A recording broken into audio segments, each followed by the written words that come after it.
So as I was saying, Jack Dorsey was on some interview saying, if you don't like what we're doing, you could go to some other platform, like I was saying, and people were choosing Parler, and then they shut down Parler, and then all that shenanigans happens with Amazon kick them out of their service and stuff, and Parler's fighting back. They issued a lawsuit against Amazon, but now Amazon's saying they also did it because they've been talking to Parler since November about threats to their employees. I don't know how true that is. It's decided that the only and then the Capitol riot things that they help incite that, even though the government has admitted Twitter was partly responsible, but only one person from that entire mess had a Parler account, and that was the Navy veteran that died, Ashley Babbitt, and she hasn't used it since November, but she tweeted on Twitter that day. So if that is the case, Twitter is more guilty than Parler. And if you're going to prosecute Parler for that, then you should come after Twitter with the book. You should no holds bar, ruthless, because equal justice under the law. If it's bad, if Parler can't do it, Twitter can't do it. I don't care how much tax money Twitter brings in. If Parler can't do it, Twitter can't do it. The article I was reading from Bloomberg said that they think Parler might fail. Their antitrust claims and their lawsuits seem weak. So I don't know where we go from here. Parler might be out for the count. Might down down for the sauce. Total knockout. I guess I hope Parler can come back because I liked Parler. I moved over to Parler when we got banned from Facebook. There's some echo chambery people on there, but there's some echo chambery people on Twitter. Twitter still has some like threats that they haven't even pulled down. Tim Pool keeps talking about threats to him that like he's said something to him about, and nothing happens. But like all these conservatives have gone, and their reasoning is threats to like people and stuff. Uh, the double standard is so obvious; it's palpable, and it's only going to lead to more war and more conflict.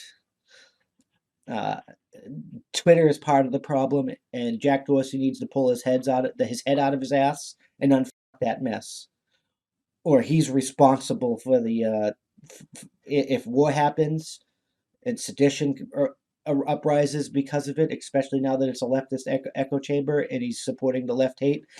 If the left lose the coming war, Jack Dorsey will legally deserve the guillotine because you helped lead and orchestrate treason. Same works in the reverse if the other side wins. Like I think it was USC's S. Grant. I think it was that said it the best. You have the right to rebellion, but you risk everything when you take that. You put it all on the line. Your life, your rights, your property, your family, everything. You put it all on the line when you take that. If you lose, the winner writes history and you become somebody's terrorist and you get locked away and or executed for treason.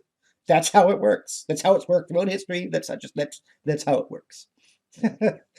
and this will be no different. And we're getting there. We're getting towards the violence. So we need more alt tech platforms. That like somebody needs to find a new web hosting service that Parler can use. Because we can't afford to lose any alternatives, be it Twitter, Facebook. I think it's time to utilitize them so they can't do this for free. You didn't want to follow Section 230. Well, now you're going to be beholden to the full power of the Communications Act. Like, be treated like the phone companies and stuff. Like I don't want that. Maybe the government can sponsor and create a public commons. I really don't know how we go from here, but the Parler CEOs, stockholders, shareholders, investors, well, some investors pulled out like vendors and stuff.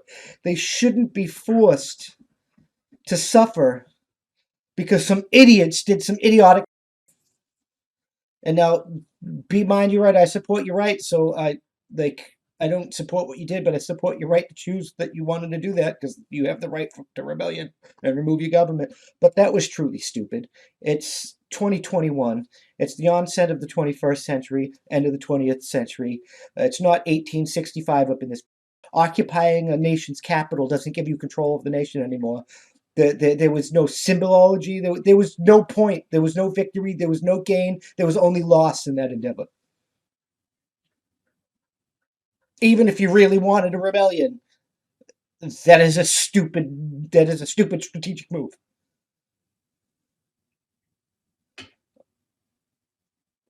And it only hurt you. Now we have to find underground networks of communication.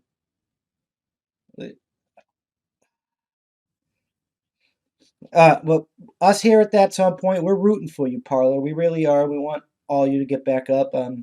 We got to check out Gab. We haven't signed up for Gab yet, but we're gonna get as many as we can.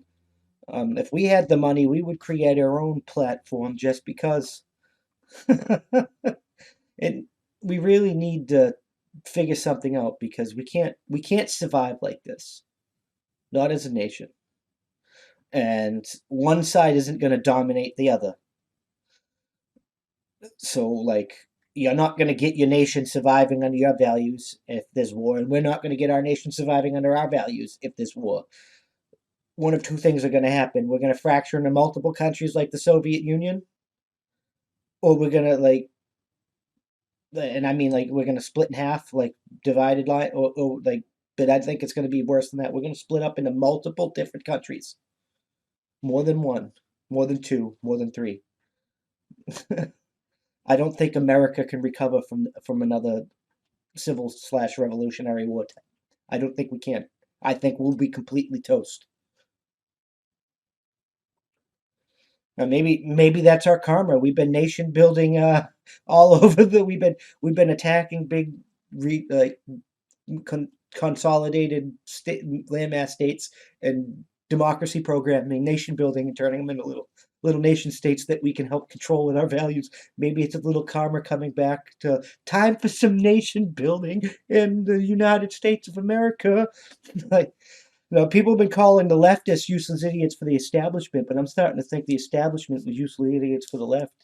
Like, they called the left in to, like, anti-protests, the Trump supporters, and instead they were like, "Let's burn this bitch to the ground." No, the both of them hate the government. They got so point that they had to evacuate, and now they're like up security and shit. You don't do that shit if it's symbology because you know that you're not even really threatened. Like, so, I don't know what you fools expected, but it is what it is, and now the alt tech revolution begins.